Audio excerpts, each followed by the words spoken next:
Welcome, my name is Susan. I am a team member of the project coordination team of the KOBAN Project, and this is the KOBAN Podcast. With our podcast, we would like to take you on a journey across all our partners. Today, I have a special guest. His name is Patrick Pudding. Patrick, welcome. Thank you so much, Suzanne. Would you please introduce yourself to the people who do not know you? Yes, but first of all, I'm delighted to be here, and I really favor the way we can, let's say, explain what we do in our project KOBAN. My name is Patrick Pudding. I'm a sworn Dutch officer, and I spent my career, and I'm still a member of the National Police of the Netherlands for sure, in various roles in the police. So I started my career on the beat, as well as I became an environmental detective. I've been leading homicide, special operations. And since more or less 10 years, I got lost in Europe. So I'm leading European project, as well as I'm leading the European network of law enforcement technology services, which is a network of experts in Europe, supported by the European Commission to speak about technology. And in parallel and spin-off, together with the NLETS members, we're setting up projects such as this project, which is a Horizon Europe project on community policing. So is this the reason why you decided to develop and create this project? Yeah, in a way, you can say yes. What I learned during my career, having various roles and being in various fields of expertise, looking into homicide, special operations, I always recalled the importance of community policing. So that's how I started. My career, patrolling with my colleagues in the city of Utrecht, being close to citizens. So whatever I did in the past, I think that it's quite underestimated. The importance is to be connected with citizens as police. So when there was an opportunity to write a proposal for the European Commission, I thought, okay, why don't we make sure that we are using this opportunity? Let's make sure that we can have the members of NLETS participating in this and focus on this. And I also recognize the importance for the Dutch police. So therefore also with the portfolio manager Henk, we discussed the topic, and we also agreed that it's really important to do so, especially if you look upon the current geopolitical situation. Society is under stress, politics are changing, police is always under pressure. So how can we still be that trustworthy, recognizable police force we would like to be? The KOBAN project is about community policing. Not everyone is familiar with the term community policing, so would you please be so kind to explain this in a way that everyone knows what community policing is? Yes, for sure. You know, if you look upon community policing, it's there are various forms globally in community policing, but to be short, I would say community policing is to have the capabilities to stay in contact with the community, and the community is then they are our citizens. And if you see how fast society is changing, it's became already for decades a multicultural society. We need to be in touch with society. We need to be able to understand what is needed in society and what people will ask for police, and how we as police can either serve the society or to maintain the law. And if you look at the KOBAN project, you have several pilots, all different. How do you see those developing in the areas that are, how can I say this, affected by the KOBAN policy? The introduction of the KOBAN policy. I think it's also important to make one step back. If you look upon the project on itself, we're looking to identify current and future needed capabilities. And capabilities is like a buzzword, but the things you would like to do, those are new and future capabilities. So with our partner, and a mostly research partner led by Tino, we are doing a very broad desk study to look upon research and all the things that have been written in documents, to look upon what is done in research, what can be expected in the future. So we're also looking into the near future. So if society is changing, what will be needed for policing? So it will give us something like a small roadmaps looking at current and best practices, looking into new opportunities also, physical and digital. And therefore, if you will mirror our pilots, such as in Valencia, Utrecht, Zaanstad, Radom, Savinine, and more, each of them will have a specific topic, a specific target. Brussels is another example where they will come up with a more or less theater approach, looking into how they can better connect with youth and police. As well, for example, in Valencia, which is the biggest city, they are looking into another community, disabled people, but also people that are shop owners, as they are looking into how they can get more information out of them, what goes on in society, but also provide them with modern and accessible new ways of information. So talking about modern tools, the project also focuses on digitalization. Can you give an example of that regarding community policing? Yeah, for sure. What we see currently is that I would say that police is setting baby steps in to be present in a digital environment. We do have a lot of very fantastic officers that are using social media, but it's a one-way approach. So we are disseminating to the audience, to the citizens, that we are currently patrolling in their neighborhood and that we are known. What is lacking is that citizens are not able to give some feedback to us. So we're not in this, let's say, that well connected in social media that we will learn from the posts that people are setting in social media. So that's one. The other part is that we are developing something like an app store for police, in which they can download specific applications. And it's needless to say that artificial intelligence is important. But in this way, we are providing police with special applications that they can use to communicate either with their network partners, as well as citizens. But for example, in Zaanstad, where we are focusing on the COA location, where we have our asylum seekers, those people, those asylum seekers, will have better access to relevant information by using our, let's say, applications. It will not be separate applications, so we are using also the ICT system of COA, so people can enter their own environment and learn about rules, regulations, obligations, opportunities they will have in the Netherlands. So it's a variety of applications that we are offering with the sole purpose that we are unlocking a new potential. We are unlocking a new way for citizens to be able to connect with police and correct. Yes.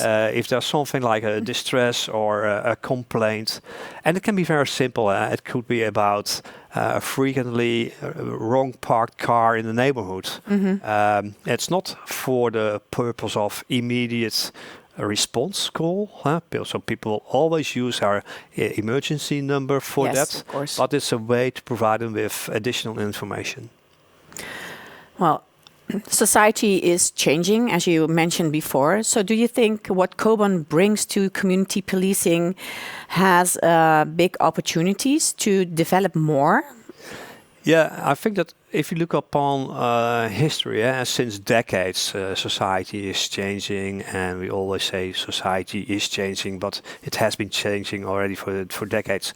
But due to the limited resources we have in policing, financial budget cuts, legal things, correct, but also the pace in which society is changing, I personally see that police is answering more emergency calls instead of being connected in the neighborhood. So our resources are scarce in that. So with new opportunities and identify new methods of working, we hope that KOBAN, especially in those pilot projects, can re-establish their presence. They can re-establish the things they would like to do in society, to connect and to listen to citizens. And that's, I think, really important. So listening is one of the main things you need from the police officers when it comes to citizens. Yeah, that's true. And listening will give you the ability to learn what goes on in society, but also to act. One of the, I think, prejudices on community policing is that it's always about preventing. Mm-hmm. But personally, I think community policing is also to have the guts to arrest a person in society in front of the citizens that have been complaining already for months about behavior. In the way, together with society, together with citizens, we need to set the scene in society, especially if there are too many complaints in specific neighborhoods that are under stress. So policing is always balancing between listening and answering, as well as maintaining the law. And I think that one of the things that will earn respect from citizens if we act, if we really respond, and respond could be listening, respond could be giving a ticket, could be something else, but make sure that people feel safe in society. But could you give a specific example of an encounter you had with a civilian that gives this more body, a visual thing? Visual thing, yeah. There are two things that are popping up, that we have been working in neighborhoods, and one specific family always gave trouble, and people have been complaining. But starting the discussion also with that family and that dialogue, we discovered that it was caused by one of two of people in that family, and at the end we had to arrest them for specific facts, but directly the influence was that the street and people felt safe, and there was no additional rumor anymore. And the other thing I would like to mention also for community policing is that we have a lot of mentally disabled people. Yeah. So when I was working on the beat, we had a cause that every 3 weeks we have been sent to a specific address where a mentally disabled young lady was waiting for us. And by just making sure that we could help her back in her house, she became quiet again. So there's also a big difference between maintaining the law and helping people. And I think currently also, if you look upon mentally disabled people, there are a lot of things that we can do together with our stakeholders to work on those people. So whenever you have something like a mental disability, we should work more together with stakeholders to make sure that the people are treated in the way they should be treated. And therefore, I think the system can be improved by also better working together with other people. Do you also think the police officers need extra training? I think in basic, if I look especially at our own police force, the Netherlands police, we are well trained, and sometimes it's learning by doing and making mistakes, especially when you're working on the beat. But what I really admire is that we have something like Bluetooth.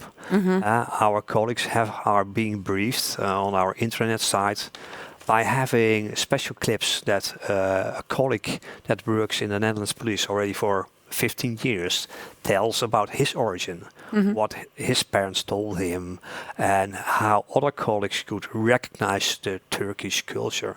And it doesn't matter if it's Turkish culture or or any other culture. But I think that cultural difference is really important because there we have different religions, we do have different cultures, and it all starts by recognizing the culture and the religion to be able to have that fundamental insight, what drives people, what happens here.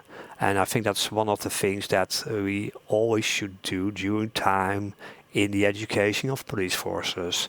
Make sure that if we are getting new people in society, that we are aware how they behave, how they think, but also bridging between them. One of the examples I always had that when I was walking in my uniform, people were coming to me, shaking hands or asking questions, but those are always the same people. But those people that would walk away from police will turn around and will take a different route. They don't have to be criminals, but they are maybe in fear of police. Yeah, bad experiences or Bad stuff experience, like that, you know, yes. and maybe in your own hometown or your own member state or where you came from, police behaves differently. So therefore, I think there's still a lot to do. Yeah, maybe the police officer in question is one that isn't suitable for these kinds of interaction with other, how can I say this, other religions or stuff like that. And therefore, what you just mentioned is that training, education is out of the utmost importance. And also training, you know, traditionally you will go to a police academy, etc., etc. But with new means, new methods, etc., podcasts, video clips, making sure the police officers will have the best insight, or as well as talking to your own colleagues that have a different background is really important. So I learned a lot myself from a commissioner from the Metropolitan Police, who is a Pakistan Muslim. Okay. And then having discussions with him, how he sees things and how he sees community, that's learningful and meaningful. Yeah, so it's also about building trust. Correct.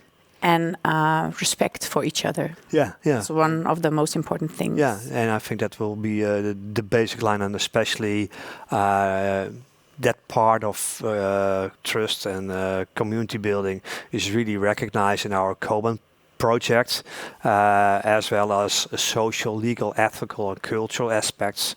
I think I would like to mention it also that next to all the partners we have law enforcement, we have industry, we have academia involved. We also have a special board in which we are discussing those social, legal, ethical, and cultural aspects, which will mean also that whatever we would like to do, there's always an impact, and that impact should be in line with the, let's say, rules we made on social, legal, and ethical and cultural approaches. Well, a lot of collaborations in this project. If you could give a message to the future generation of police officers and citizens about collaboration, because KOBAN is all about collaboration, getting in contact with your citizens, what would it be? First of all, I think that if you look upon policing, it's an amazing job. You can do a lot in police forces. You can become either a specialist, digital, you can be a local officer. So I would like to call out that it's an interesting job. It's not always a traditional job, 9 to 5. So whatever you do in your career, you will meet a lot of people, a lot of sadness, a lot of joy, and sometimes a bit of violence. But I think that whatever is needed, that we need to have sufficient time to set up that dialogue between citizens and police, as well as set rules and make sure that everyone will be able to participate in our society. So the inclusiveness of our society is therefore really important. And I think that is all, for all partners in KOBAN, a message for this. And everyone I interview or when I do the podcast, I ask them 2 simple questions. One of the questions is, and I think that's a really good one to ask you, is what do you hope people will think of in 10 years when they hear the name KOBAN? I think that's about the legacy. Huh? So already with all the things we're doing, we're looking at how to exploit the results. And KOBAN is not only for police. KOBAN looks at all the stakeholders surrounding police. And one thing I hope is that KOBAN will have the impact in 2 ways. That we can provide new tools, new tooling, new approach. But if you look upon innovation on itself, technology is maybe 20%. 80% is about the social part. So I hope that whatever we do in KOBAN, that the methodology, the way of thinking, the approach will lead to impact in police forces. In the project we wrote down POFA, is his personal information, organization, financial, administrative, etc., etc. So I hope that KOBAN will give input also for strategic leaders to look at how we are acting as police and to make sure that we still have always sufficient resources in place and that KOBAN identified those new capabilities and that those new capabilities are being included in the new modern policing. So if there will be 10 or 15% implemented in KOBAN or from KOBAN in a police force, I think that we can be proud on ourselves as project partners in KOBAN. I think KOBAN is a really great project, and of course there will be a KOBAN legacy at the end of the project. Who are you nominating for the next podcast? Because we have several kinds of partners in the project. Now, I think that what I want to say that this is not my first European project. So if we look upon the energy in a project, the way people are working together, the way we are setting up our meetings, it's always interactive, inspiring, etc. So there are many people to be involved. But personally, I think that if I look upon Marcel van Berlo, who is leading the work package 2 on new capabilities and a very well-respected European player, I would like to invite him for the next podcast because I think he can bring more details in what he does in his work package. And it will give a quick insight of his work package. Yeah, quick. And also, let's say, there's a lot done in that work package, so there's a lot to discuss. Okay. Well, Patrick, thank you for being here today. I know we can talk so much longer than the minutes we have right now. Correct. Maybe we will do that some other time. Sure. But for now, I'd like to thank you for being here and for telling us about your vision about the project and your insights. This was the KOBAN Podcast. I would like to thank you all for joining us, and I hope to see you again next time.